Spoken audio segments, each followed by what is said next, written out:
Break a leg. Here we go. Good to have everyone on board here. Byron, Panos, and Kevin are with us today. Hello and welcome everyone of the Private Equity Insights community. I'm pleased to welcome you to yet another of our private equity webinars, where we welcome top industry professionals like the three gentlemen you see before you today to discuss what it really takes to fundraise, invest, operate, and exit in private equity. I'm happy to yet again have hundreds of GPs and LPs, C-suites, and board professionals join us from around the world, basically, whether it's 9 a.m. on the East Coast of US, where Byron is, 9 p.m. in Singapore and Hong Kong, or as it is here, 2 p.m. In London. The webinar today is centered around the board, whether PE-backed or not, and the steps needed to successfully navigate COVID-19 and other unwelcome future challenges. It's highly relevant, and we're very excited to be able to share this with you. I'm sure you're both familiar with the companies, but Stan Chase is a global top 10 retained executive search and leadership consulting firm. They assess and acquire top executive leadership talent to drive transformational performance. They're the one of the two sponsors that we have for the webinar today. The other is NASDAQ Governance Solutions. They help public, private, and also non-profit organizations reimagine how to manage corporate governance practices and drive governance excellence. They're joining us today, both companies with excellent speakers who I'm excited to be introducing to, of course. So the first one here is Byron Laughlin. He's the global head of board engagement at NASDAQ, where he drives and leads the governance team in providing a strategic, collaborative, and technology-based approach to support boards' efforts to strengthen governance effectiveness. Byron, it's really good to have you on board. Thank you. Nice to be here.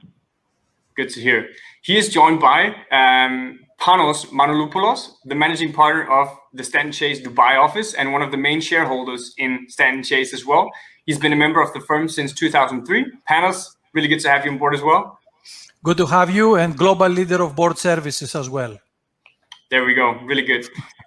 Finally, we have the lively Kevin Bradbury, who will be also moderating the discussion. Kevin joined Stanton Chase in 2012. He's a partner in Amsterdam, and he's also been actually a part of several private equity insights conferences already. Kevin, really glad to have you on board, and I'm sure that it's going to be an exciting discussion. Great, thank you very much for the invite. We're happy everyone's actually joining us today. Johan, should I take it from here? You could, Kevin, but let me just first tell everyone about the features that we have in here. So to everyone tuning in, if you have not already tried this platform before, remember that the Q&A section on this platform is really what can create an energetic and fun session.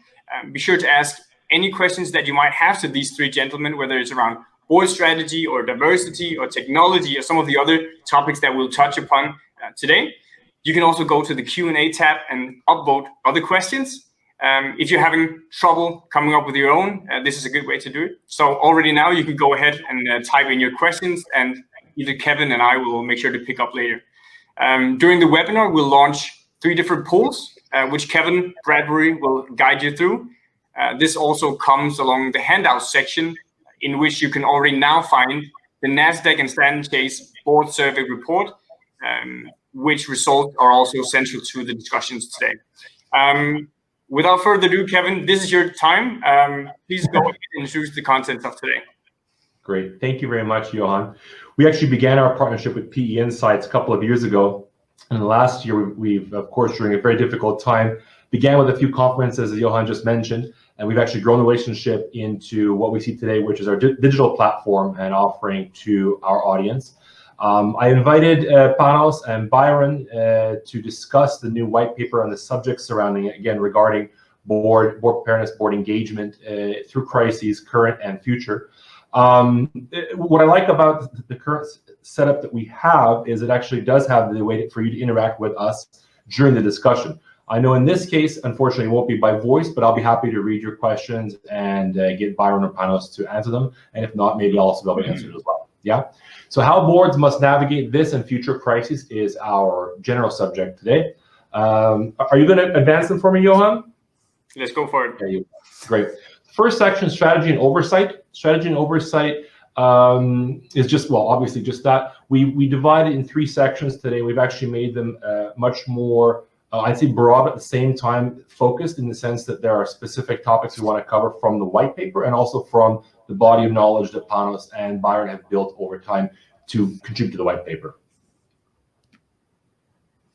So let's start with the first one. Over the last few years and during the course of COVID-19, what has happened to the role and engagement level of the board and why? And again, we're talking about board of directors at this point, not so much the executive team. And again, we can move into that afterwards, yeah?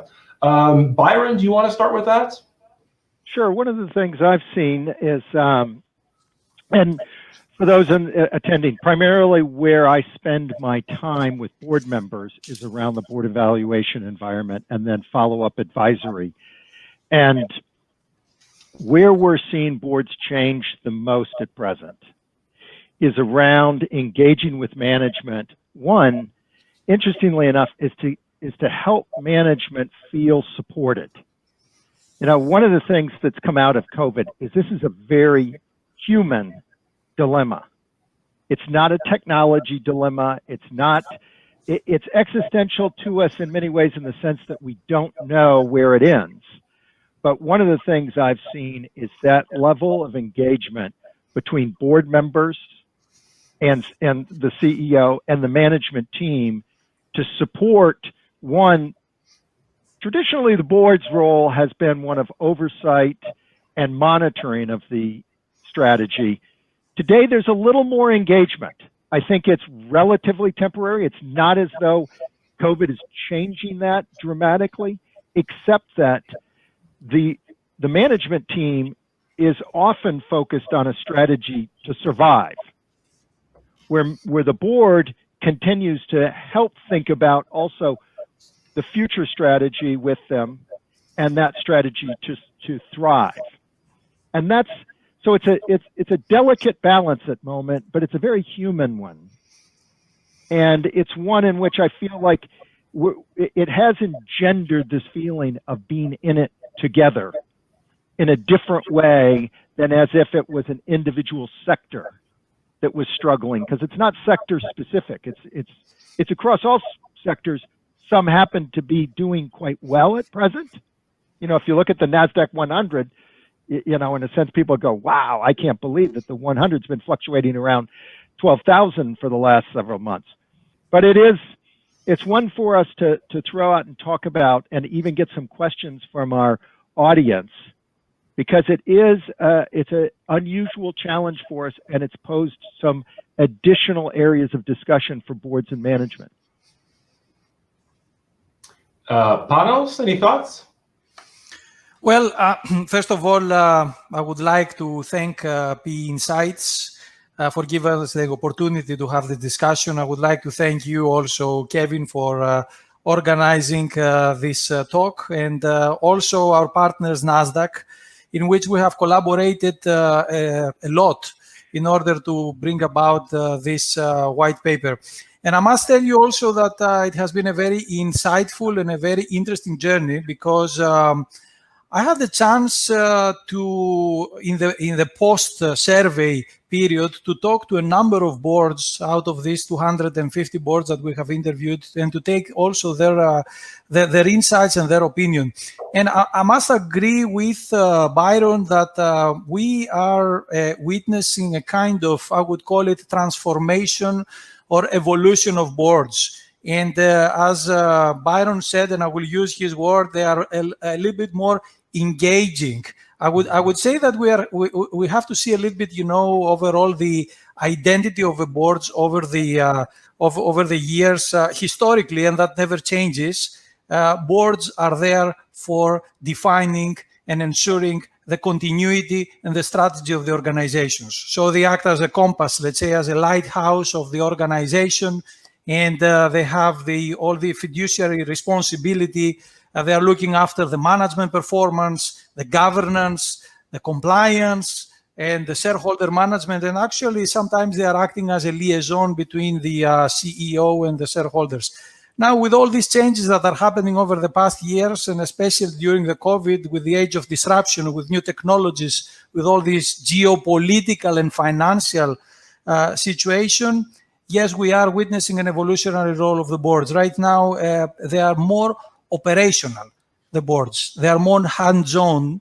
And you would see that also from this 96% of the poll that we have, on the answers on the white paper.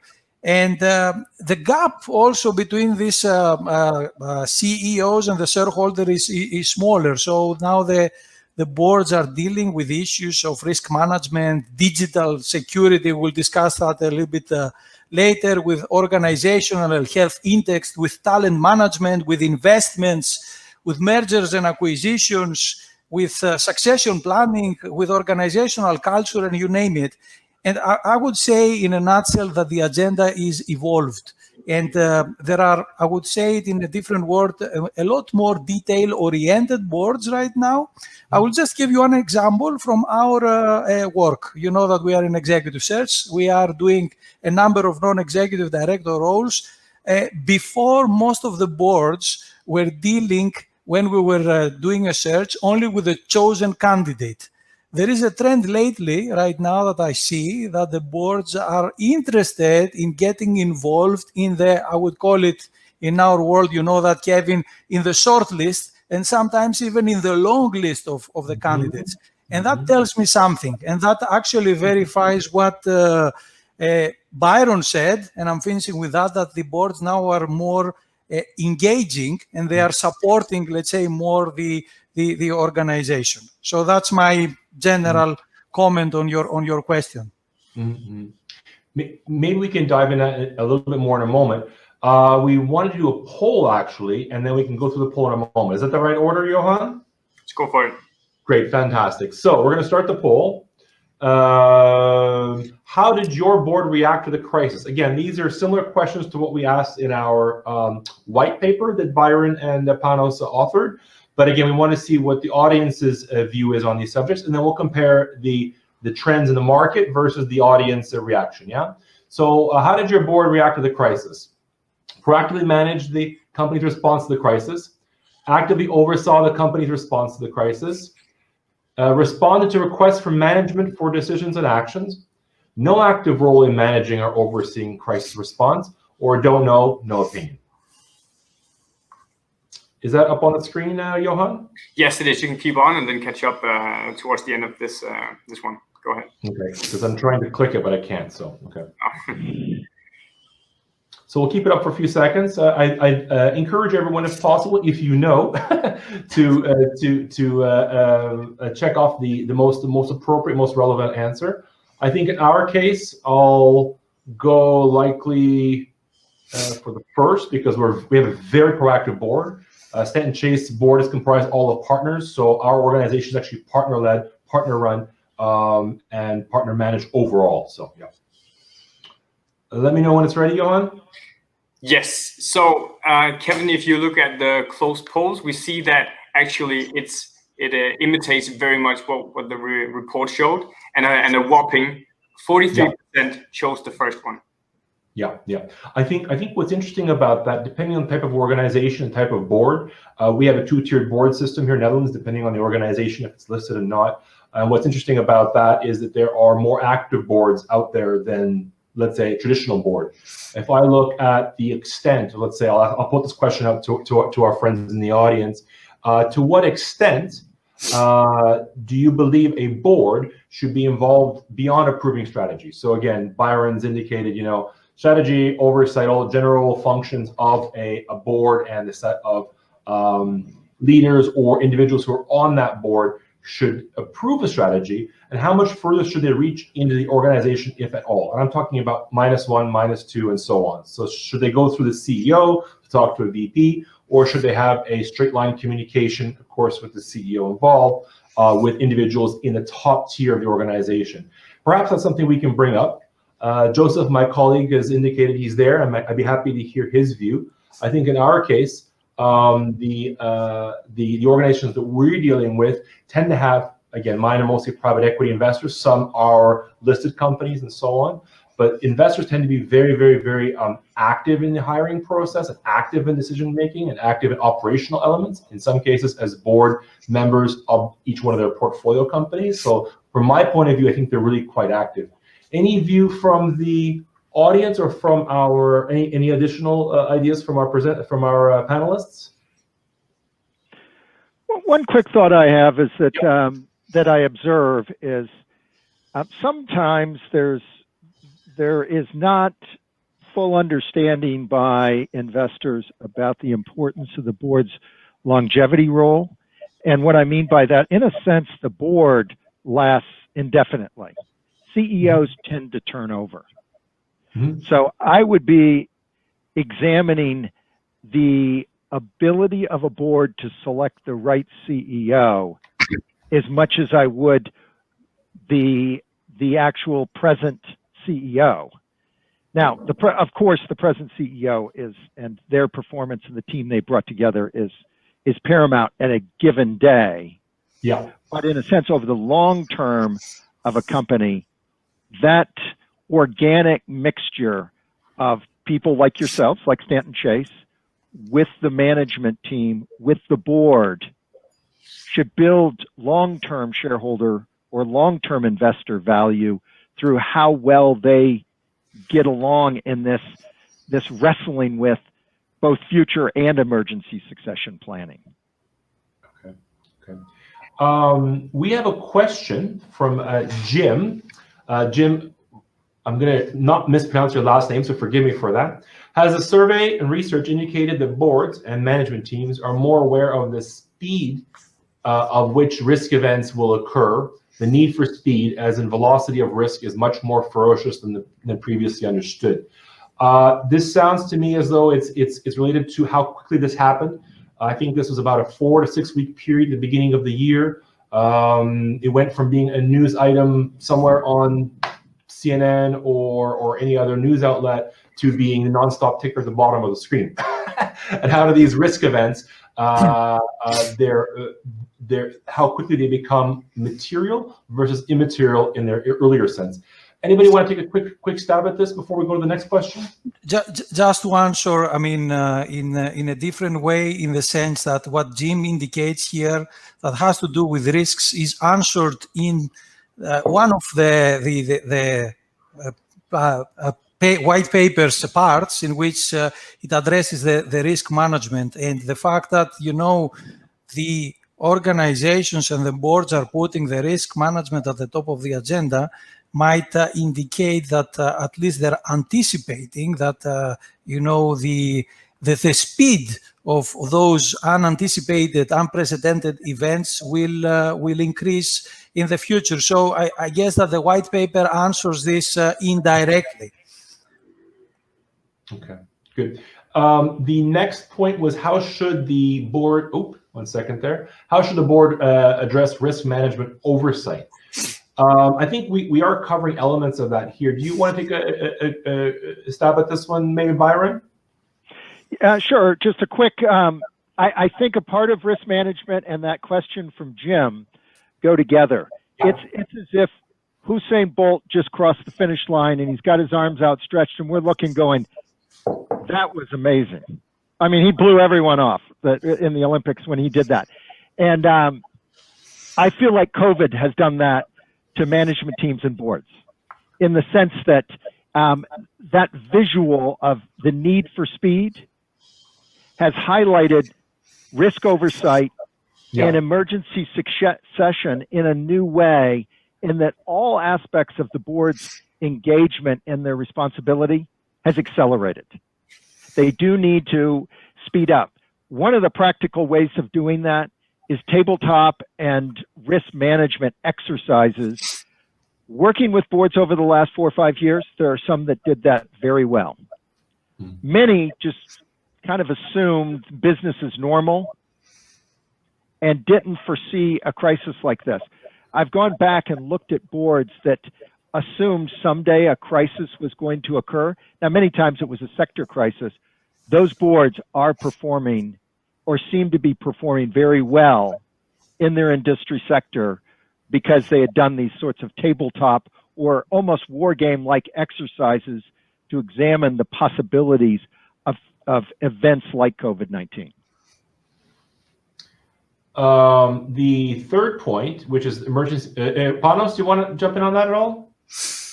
Well, pretty much along the lines with Byron, I must say that in our talks with the board, as I told you previously in my previous comments, the risk is at the top of the agenda, as it always was, but now it's even at a higher, let's say, level. The difference that I see right now, which is related to our first comment, is that we are now dealing from macro analysis to more micro analysis. As I said before, the boards are going now into more details and they need to know more.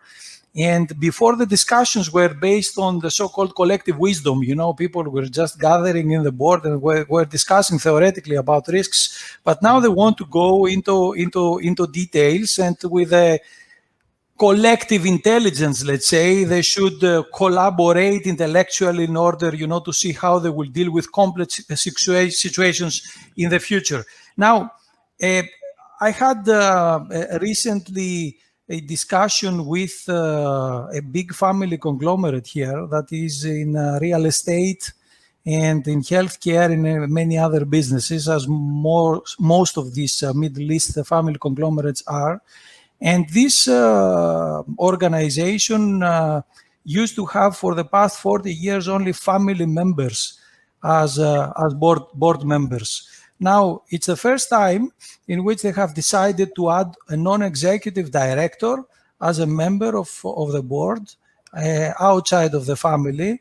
And the first, person that they wanted to add was someone with experience in analysis, in risk analysis, in making scenario. And actually, since I'm Greek, we have named this project a Cassandra committee because, it had to do, with this position in which we'll discuss about the potential threats and the risks for the organization in the years to come and for the next generation, for the family. We'll go. Thank you very much, Panos. We'll go to the next question and we'll move on to the next section momentarily. Byron, why don't I ask the following? We're talking about emergency succession planning. So if something was to happen to the CEO, who would step in to manage on the interim until a new CEO was selected, or until the other CEO had recovered, or whatever it might be, or be able to come back to their post. Has that evolved in the last 20 or 30 years? Again, granted that the last year has accelerated that, obviously. Has that idea been much more structured and become much more rigid and fixed in terms of who is in charge if something was to happen? I don't think it's become much more fixed. I think it's become more top of mind. I mean, certainly something like COVID, you do have that risk of specifically your CEO getting COVID and dying. That is, that should be of concern to a board. What we've seen is that the board and management are talking about a more formalized structure more often, and they're expected by investors to have a more formal structure, and that delineates, almost like a government would delineate who is next in line. But an emergency succession is important because sometimes maybe the next person in line isn't fully ready yet. Maybe they're being groomed, but they're not quite ready. I'm thinking of a board that we have just worked with, in which probably the audit chair would step in on an interim basis, say for 6 months to a year. But they need to have, and I should more often, I'm reflecting on what they've done. They've said, we're going to have someone in line to step in if something happens. So they're ready. Now, that could evolve over time into a more long-term succession plan, but they need to have, in a sense, a 6-month answer now. And I think that COVID has accelerated that discussion as it has many other discussions today. I'll refer back to our world of executive search for Panos and I. I recently had a client which asked us to try and develop a list of individuals for different functions that may be internal or external candidates, let's say, that could be approached on short notice, right? That doesn't mean the person already knows that they could be potentially approached, but just that they've, their profile has been viewed. Maybe we know them already from a previous project. And we've actually been able to map out what we call a talent map or leadership or succession planning map, a number of individuals for each set of functions, right? So it could be someone from marketing, it could be somebody from sales department, and so on, right? So in terms of the leadership, they'll never be without a leader, either internal or an external candidate. So that's something we're actively working on for our clients these days. So it's very, very top of mind as well. You mentioned whether or not the person would be already previously groomed for the role, which obviously would entail someone who's internally. That would be a make it or break it point for successful execution. Panos, are there any ideas you have around what would be ideal for succession planning? Yeah, as a general comment, I wanted to say also that the key succession planning was always the issue for the board, but even the poll shows that 75% this way or another, they have someone dedicated, whether it is a board or the chairman or a combination for succession planning. But I will use the subtitle of the poll, which says that crises magnify the need for an emergency succession planning. And I must comment on what you said before, Kevin, that even in our microcosm here in Middle East and in other parts of the world, in Russia and China, we see an increased number of mapping exercises. So, I mean, the organizations and the boards, they want to put a succession planning in place in which, they would like to know what happens next. And something else that I wanted to say, this does not only stop in the CEO position. So we're not talking about the CEO succession planning, but we are discussing about CXO succession planning. Lately, I have another example from a pre-licensed major bank here in Middle East that they have assigned us an exercise that we have named it hit by a bus exercise. This exercise had 9 CXOs in which we said, listen, with this, we have to define, some emergency plan. We have set the geographies, we have set the universe, also their competition and the commercial side. And we have identified those people that potentially would be able, to step up if something unexpected happens. So I fully endorse what both of you have said before. Great. Let's move on to the next section. Johan, before we do that, what were the results of our respondents? So 90%. This is our research, correct? That is correct. So what we saw from the audience here today, and it's really good that you interact. Please always remember to also ask questions with chats and in the Q&A. We saw that a whopping 43%, the biggest bunch, had actually chosen the one to the furthest left, so that proactively the board had managed the company's response to the crisis, and that is something significant, don't you think, Kevin? Yeah, I think there's a tiny distinction here. I mean, we're talking about 7-10%, depending which one of these you're looking at. It's interesting if there are those who either no active role or don't know, which are on the bottom of the scale, had fewer than the top of the scales, right? So I think that's very interesting. When we look at the nature and the maturity of the board function, culture, community, whatever you want to call it, it really has become much more advanced. And the fact that we're even discussing it today in such depth and detail shows how far it's gone. So it's very indicative of that. Let's go to the next one, the next section. Diversity and inclusion. So just a quick background on what we mean by diversity and inclusion. So within our world of executive search or within the board and governance world, it means individuals who are sitting on boards or in other functions and organizations that are diverse by, and again, we'll define it here, gender diversity, ethnic diversity, sexual orientation diversity, what type of professional background they have, and what we call overall cognitive diversity, meaning difference in approaches, ideas, thoughts, intellect, and so on. So the idea here is when we're talking about diversity and inclusion, we're not strictly talking about gender diversity or ethnic diversity. We're talking about the entire spectrum of diverse elements that make up an individual who may or may not sit on a board or in a corporate function, but ultimately their decision-making style comes from their background, right? So let's go to the first set of questions, the first question now. Great. So Did we forget diversity during COVID-19? We forgot about a lot of different things. We were focused on trying to keep our families healthy and our world and our businesses healthy.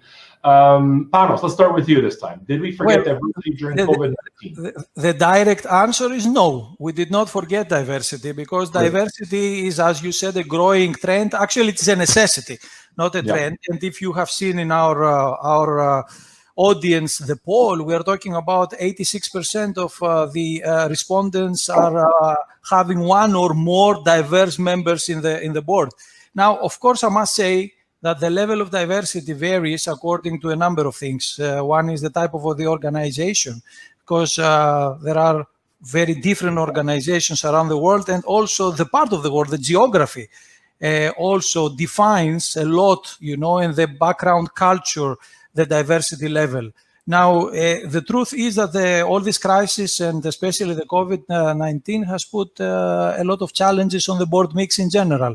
And I would say that if I'm asked to make a correlation between the diversity and crisis like COVID, I think that the only correlation that I can find is the correlation between an evolution from gender and racial diversity to more on background diversity. Let me try to explain what I mean by that. I think that in the past, years, and especially the last year, the profiles of the non-executive directors that boards are looking have changed a little bit. I will put it in a very direct way. Now we are looking for non-executive directors that are more hands-on. We are not looking for the old prima donnas, star profiles. You know what I mean, Kevin. We are looking more for people that are ready to work, to spend some time, and to be close to the organization, to roll up their sleeves. So I would see more that we are having a trend towards a background diversity, let's say. And then we can, of course, discuss a little bit more about the cognitive diversity, which is somehow different, in my opinion. I'll define that momentarily in a bit more context. What I think is interesting, and the way Panos has defined it, I always like to use the expression, and I think everyone here can get me on it. Less of the usual suspects, meaning the stars, the prima donnas, and those that are just on there for their name, and more of those that are hidden gems, the way I want to express it. So individuals were coming with a great set of a very strong set of competencies, leadership competencies, around innovation, ideas. Some have technical backgrounds, not just the CEO, CFO pool, which is generally the pool where non-executive directors are pulled from, but people who are coming with specific sector or functional knowledge. It's very, very interesting. Yes. Byron, what are your thoughts about diversity in the time of COVID-19? Yeah, so I have. This is an area that's been near and dear to my heart for many years. The Center for Board Excellence that was acquired by NASDAQ last year is a company that I founded. And a key part of that was gender and racial diversity, because I saw what happened in 2008 as somewhat caused by an older way of thinking around board engagement, and that we needed more diversity, not diversity for just some sort of diversity's sake, but to Panos's description, it creates a better vibe in the boardroom. Now, I'm not disagreeing with Panos, but because it's a slightly different thought. Did we forget diversity during COVID-19? I think for 2 or 3 weeks we did. Oh, yeah. And we would have focused largely on survival. Yep.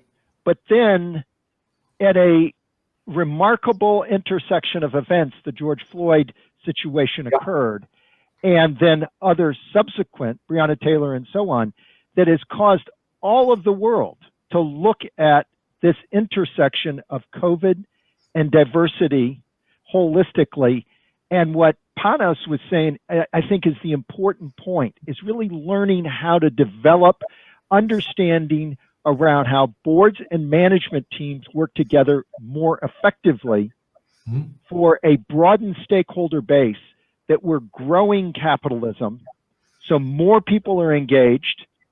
One shining light that I appreciate, and and we appreciated at NASDAQ, is that IPOs have been very good this year.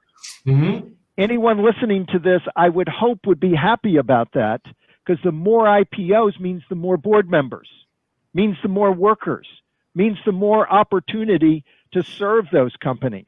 We want to see growth. The only way to grow out of the challenges that we face in diversity is through capitalistic growth, is what I believe. Now, that's a philosophical belief. I do want to read one quote from this week. The racial inequalities that exist for many Black Americans and people of color are deeply rooted. They're real and deeply rooted. That's the CEO of Walmart, who the Business Roundtable this week has committed to fundamental principles of diversity. We wouldn't see that unless what Panos started out with was occurring in our world today. And I don't think you just he's talking about America because it's so glaring. He lives in the middle of America, not that far from Minnesota and the George Floyd situation. But what we're talking about is a global evolution, and I hope one that ends very well for all of us. And it looks that way so far, as long as we can keep the momentum headed in the right direction. Maybe I can open this up just a little bit in terms of some ideas and a bit more context around this, right? So I know that regarding boards and the performance of boards, and again, back to the diversity question, the sense of the definitions I provided in terms of the gender diversity, ethnic diversity, sexual orientation diversity, professional diversity, and so on, right? So when a company and their board state they have a diversity and inclusion policy and mandate, I'll put those air quotes around diversity and inclusion, is this an actual goal or a means to an end with the appearance of a diverse and open board? Open board meaning a board that communicates directly with the chair and the CEO, and not just, again, back to the idea of window dressing, right? So what do you think is the case here in terms of are companies actually wanting to create a diverse culture? And I'll give an example of this in a moment from one of my scale-up clients, technology clients. But what's your sense? Are most companies really engaging and really wanting to develop and improve and transform their board, or is it just 3 out of 10 should be gender diverse board members and that's that? Panos? It used to be this way. That's my opinion, but it's not anymore, because I mean, you've said something about cognitive diversity, and you said that it refers to, how you put it, in different styles and perspectives and the way that people are processing the information.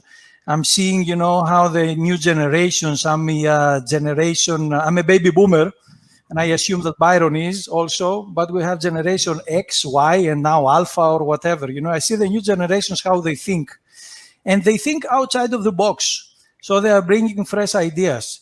So this is what the boards are looking for right now, because if you want to deal with the new, with the complex, with the unprecedented situations, you need also to think outside of the box. And this is what we do also in our searches right now. We are adding this element of people that are thinking outside of the box. So the so-called cognitive diversity. So to answer your question, yes, it was the fact that perhaps a few years back, diversity for diversity, just to tick the box, but I don't think it is anymore. If I'll follow up on that, I don't think so at all. I think that if we follow what CEOs are saying among the Business Roundtable and beyond, I do a considerable number of interviews. I'm hearing a genuine, and I pry into it, and I'm hearing a genuine engagement today. Now, we're going to tend to have people coming to us that want to more deeply engage. Yeah. And now, Panos, actually, I'm a millennial. I'm rebranding myself a millennial with gray hair. Okay. All right. Okay. Well, so I'm not 43, so I'm somewhere in between. Let's go into cognitive diversity and then go from there because we're trying to keep track of our time. Yeah, right, Johan? So cognitive diversity is interesting. And when I say that, again, we're talking about leadership styles, perspectives, and so on. So I have a couple of examples which I can use to illustrate what I believe is that distinction. Maybe I believe some of our attendees will actually know exactly what I'm talking about because some of them are my clients. So specifically, I can give a couple of examples. One, I worked with a technology scale-up in Netherlands, which is a B2B software as a service company. And they had an all-male board. They were scaling, they were growing. Their investors asked me, Kevin, can you help us with this role? I don't want to say which role it is because it'll be obvious which company it is. But and I said, of course I can. I recommend you do this. Before they even mentioned that, because I knew I observed when I went to their office that it was primarily male. And most people who look like me in that office is not what they need. What they need is someone who doesn't look like me, right? So what we did was we created a specific project to look in the market for the best of the best in that corporate function. And we actually ended up bringing a female leader into the role. And the intention was, right from the beginning, to find the best of the best. But when this person was selected was, will this person grow a diverse culture in the organization as a role model? Will she be, and again, it's a gender diverse candidate, will she be the one that people look up to? And when they come in for interviews, whether it be female engineers, diverse candidates for other corporate functions, will they see her and say, hey, I can make it here. This is the place for me. And that brings in the idea of cognitive diversity. That organization has scaled, grown, moved to new offices, and is doing extremely well, not just because of the current situation, but they already had a very strong business model. So I'm very, very happy to think that we were part of that story and part of their success story in terms of, building in a diverse culture based on just that one first placement. The other example I can give is from the Big Four. I work with clients in the Big Four in terms of their management teams and building out their partner organizations. And I can give you an example. In most countries, one of them is working with, one Big Four is working with as an audit provider for them, which means the other three can work as advisor providers. You can't do both for one company, for one business. So the example I can give is, let's assume there were 3 of the Big Four going to a meeting at a client, and 2 of those Big Four had 4 males on them, or 4 non-diverse candidates, we'll say, people who look like myself and everyone else on this screen right now. But one of them had 3 individuals who look like us and 1 gender diverse, as an example. And then 1 individual brought a different cognitive diverse perspective on the client's problem, need, whatever it might be, and provided the unique solution that won the business. That is a perfect example of the quantitative difference and the performance difference of having a cognitive diverse background candidate in a role. Sorry about that, in a role. Anyone want to expand on that?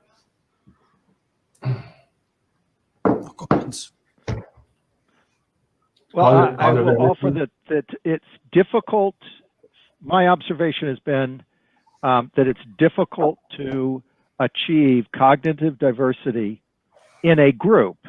We're primarily talking about groups without a variety of voices and listening abilities at the table. Mm-hmm. And what I heard you say is similar to that, Kevin, or is that in order to achieve that, now the person who has a brilliant idea for a given situation is the person that came up with it. But then the team that implements it and the team that advances it is going to require cognitive diversity to do it well. And at the board level, most of their engagement is around oversight and providing insight, advisory, advising consent type of insight to management. That's where cognitive diversity and doing the sort of thing that you're describing is helpful to an organization and its long-term value. So that's what I observe, and the importance I see of both difference and cognitive diversity together.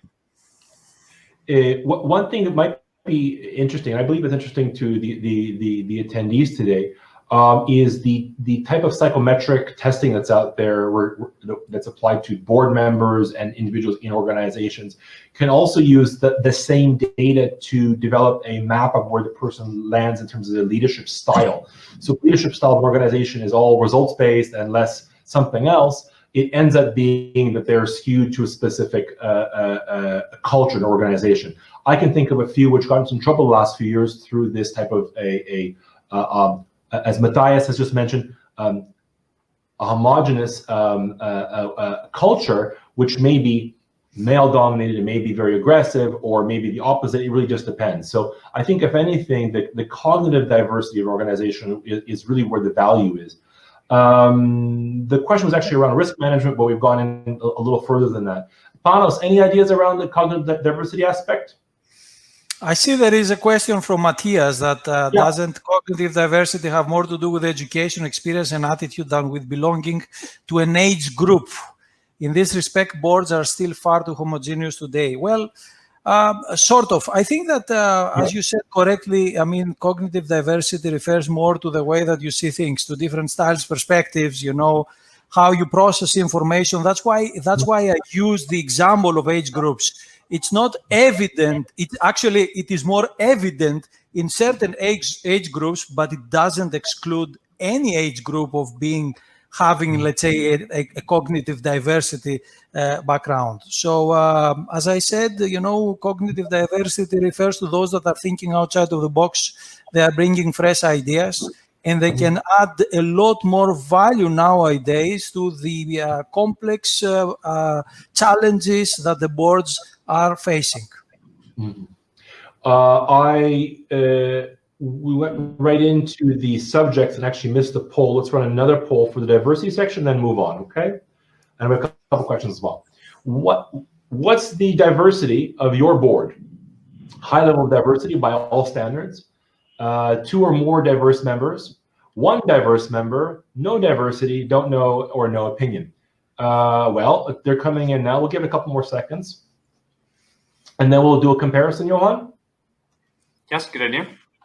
Great. There we are. Thank you. So, interesting. We've got a high level of diversity by all standards, 27% in the research by Byron and Panos in the survey that was sent out, whereas the reporting is a little bit lower in terms of individuals who have indicated this.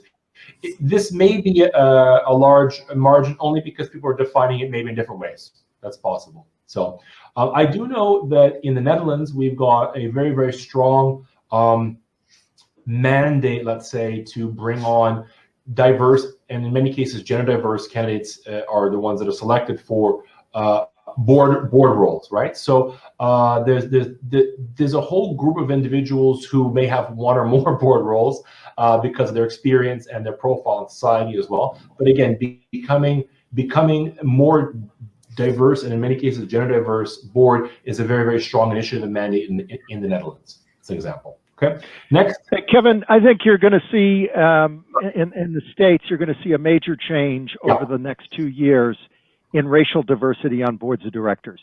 It started. I think it's a movement that is. I think there was a bit of shock in the board community at large, particularly among the S&P 500, of how devoid of racial diversity. And I think most boards think that means that they likely have inadequate cognitive diversity for what they're trying to achieve. Yeah. Let's go to the next one because we want to keep on track for time.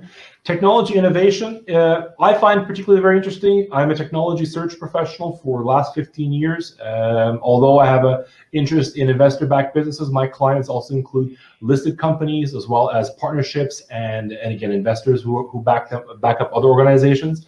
The technology that was applied during this period varied, and depending on whether or not the company was an early adopter of digital work technologies in terms of the way they communicate between the board and other members of the organization. Let's discuss a little bit more detail what the results of the survey were and take some questions. Great. So why don't should I run the poll first now, Johan? What do you think? We can do that, definitely. Great. So let's go ahead with that. Oh, there we are. What's the state of your board's current digital tools? Now, you may not know all of them. We'll dig into a few of them today, and we'll also expand that to include other platforms related to digital workplace integration. Yeah. State of the art. So, what is the state of your board's current digital tools? State of the art digital board and collaboration software solution. Standard document sharing platform, as example, Dropbox, Box, SharePoint, etc. We'll expand that list momentarily.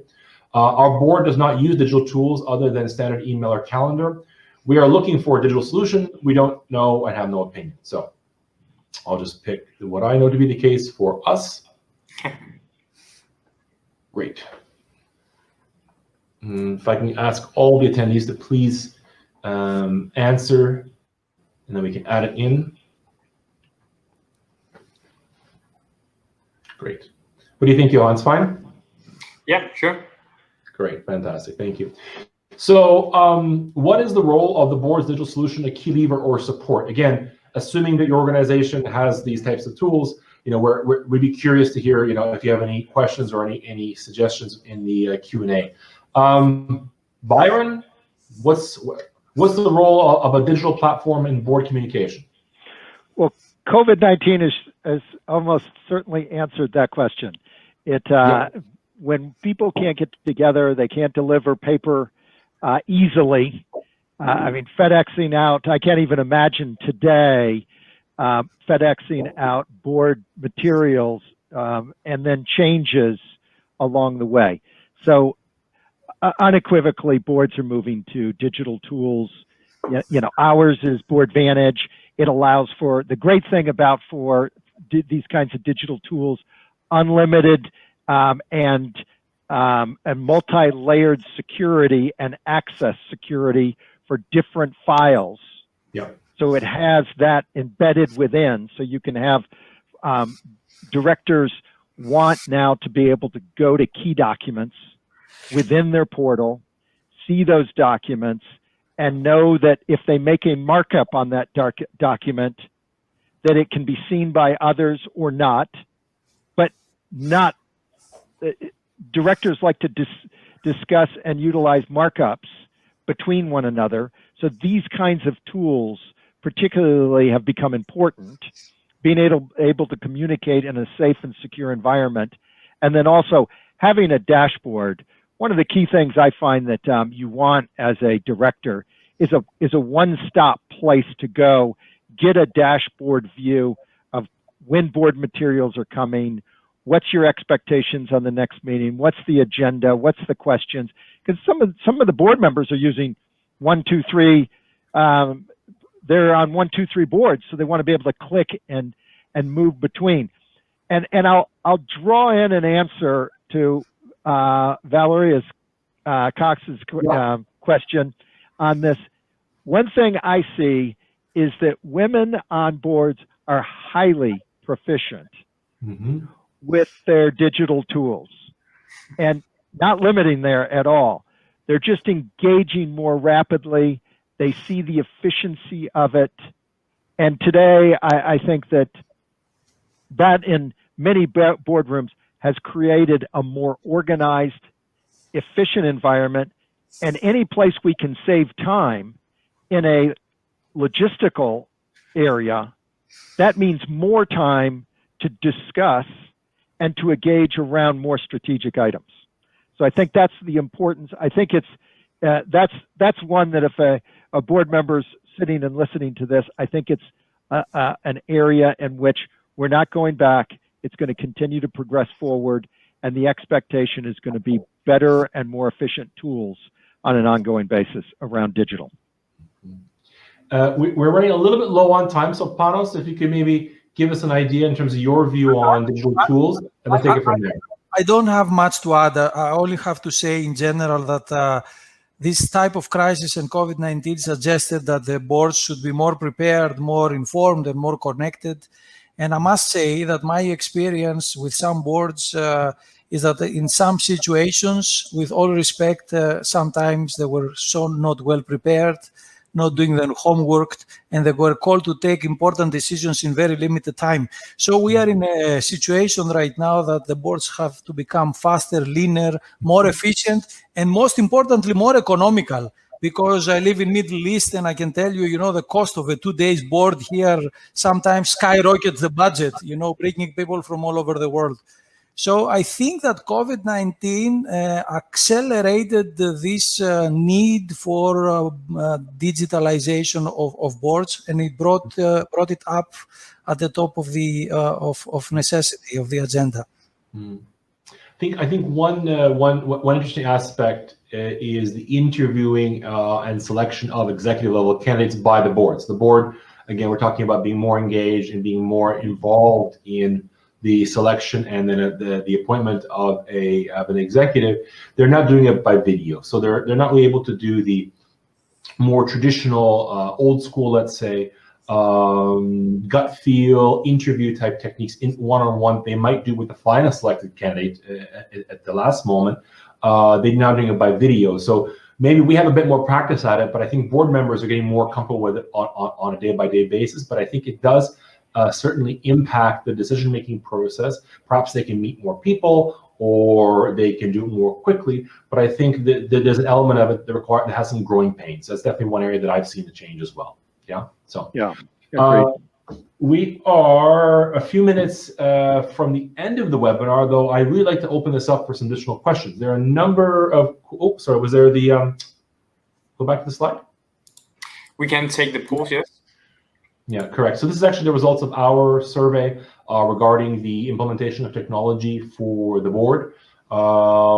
If we compare it, we see here, it's very, very close. The only one that's actually inverted, it appears, is the standard versus the does not use any digital, or I don't know. I think a lot of companies are using some sort of a collaboration solution now, whether it be Microsoft Teams, Cisco WebEx, and then they sort of combine it with some file sharing and collaborative type software. Last count, I think there are 6 or 7 video conferencing platforms, all of which work relatively well, although I probably could just live with one of them if I had to. And in our case, we happen to be using Microsoft solutions, so we have it combined with SharePoint. But I think a lot of organizations have multi-layers and have end-to-end security. And some of the companies which are thriving right now are the ones that are providing these collaborative type tools. So I think that's very interesting as well. So let's move on to some of the questions from the chat itself. I just saw that Diana popped in with a really good one, so maybe we can take that and leave you with the last one, Kevin. Great. Diana, Diana is asking, do you think the boards need more experienced experts for strategic brand governance regarding focus on purpose-driven strategy and corporate values mentioned in the study? So meaning an expert who's able to tell that story that they want the market to know. I think you'll see more and more of that expertise rising among board members. The ideas around purpose and capitalism and the future of capitalism are being widely discussed in the boardroom. And for those listeners, you can expect some things from NASDAQ specifically on this area and out of the NASDAQ Center for Board Excellence. Panos? Nothing to add. I mean, I agree with Byron. I mean, we will see that in the future. Yes, indeed, they need more experts in strategic brand governance, which is part actually of the strategy of their organization. So the answer is obvious, of course. Yes. Mm-hmm. And Kevin, if I could just jump to Jim's question very quickly. Yeah. Many boards are engaging the area of cognitive diversity, particularly, but to go back to that, that term, but engaging a more racially diverse board for the right reasons, for more holistic reasons. And those boards that have engaged that already, they unequivocally, they have told me, and I just ask questions basically, and draw up reports for them. They have said that it has helped them understand what it means to be an effective and a more engaged board on a Yeah. consistent basis. Great. Okay, well, thank you very much to Panos and Byron. I think, Johan, you have a couple of announcements here regarding upcoming Yes. conferences.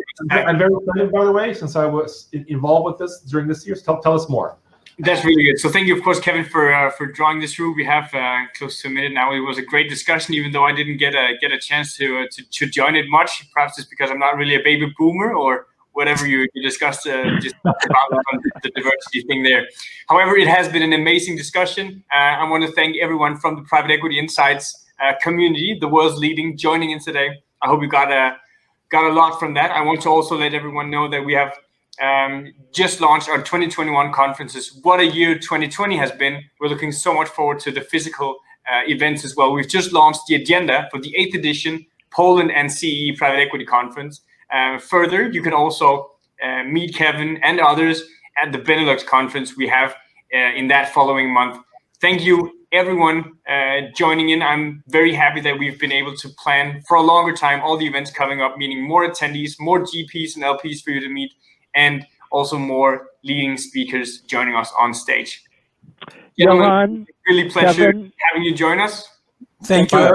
Byron, saying something? I want to...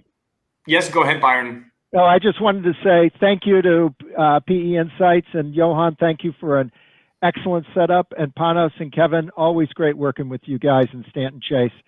Very much on behalf of NASDAQ, very much appreciate it and the engagement today. Thank you. Make sure listening in, whether you're from NASDAQ or Stanton Chase, you can go in the handout section still now. Yeah. Download the white paper that they created, really valuable. And I'll let that be the final words. Kevin and Panos, thank you so much for joining us also. Thank you. And feel free to reach out to me if you want to discuss further via my LinkedIn or email. You can find me. Take care. Everyone. Thanks, Bye-bye. Kevin. Thanks. Bye-bye. Bye-bye.